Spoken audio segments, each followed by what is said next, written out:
তীব্র দাবদাহের কারণে এবার মশার ঘনত্ব কমেছে বলে জানিয়েছেন কীটতত্ত্ববিদরা। তারা বলছেন বেশি তাপমাত্রায় মশার প্রজনন কমে যায়। তবে বৃষ্টির মৌসুমে যাতে এডিস মশার উপদ্রব বৃদ্ধি না পায় সেজন্য আগে থেকেই প্রস্তুতি নিতে হবে। সিটি কর্পোরেশনের জনপ্রতিনিধিরা বলছেন মশার প্রকোপ নিয়ন্ত্রণে এবার বছরের শুরু থেকেই প্রস্তুতি নেওয়া হয়েছে। শাকের আদনানের রিপোর্ট। আগের বছরগুলোর তুলনায় এবার গ্রীষ্ম মৌসুমে মশার আনাগোনা অনেকটাই কম।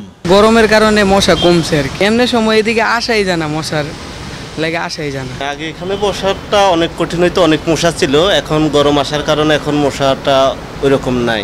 ওষুধ ধোঁয়া দেয়, ধোঁয়া দিলে এক জায়গায় মশা একদিকে যায়, আবার ওইখানে দিলে ওইখানকার মশা এখানে আসে, এইটুকু মনে না।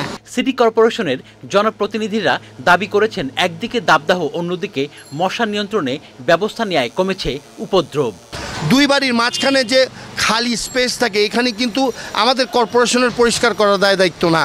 এটা দুই বাড়িওয়ালা যদি একটু কষ্ট করে পরিষ্কার করে রাখে তাহলে কিন্তু সেই বাড়ির বাচ্চা, সেই বাড়ির মানুষ কিন্তু আমরা স্বস্তিতে বসবাস করতে পারবো। জনগণ যদি আমাদেরকে একটু সচেতন হয়, আমাদেরকে কাজ করার সুযোগ করে দেয়, আমাদের কর্মীরা প্রত্যেক বাসায় গিয়ে কাজ করবে। গরম যেহেতু বৃষ্টি হয় নাই, তাপমাত্রা বেশি, মশা কম।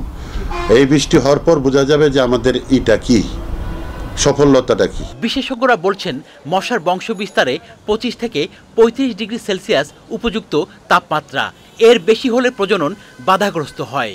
যখন তাপমাত্রা কোথাও 35 ডিগ্রি সেলসিয়াসের বেশি হয় তখন ওই স্থানে মশার ঘনত্বটা কমে যায়, কারণ মশার প্রজনন স্থল সেগুলো কমে যায়, লার্ভা মারা যায়, ডিমগুলো হ্যাচ করে না ঠিক মতো। বৃষ্টি শুরু হওয়ার সঙ্গে সঙ্গেই বিভিন্ন জায়গায় ছোট বড় পাত্রগুলো যে পড়ে আছে সেই পাত্রগুলোতে পানি জমা হবে, সেই পানিতে এডিস মশার ডিম পারবে, ডিম পেড়ে এডিস মশার প্রজনন বাড়বে, সঙ্গে সঙ্গে ডেঙ্গু বেড়ে যাওয়ার একটি সম্ভাবনা রয়েছে।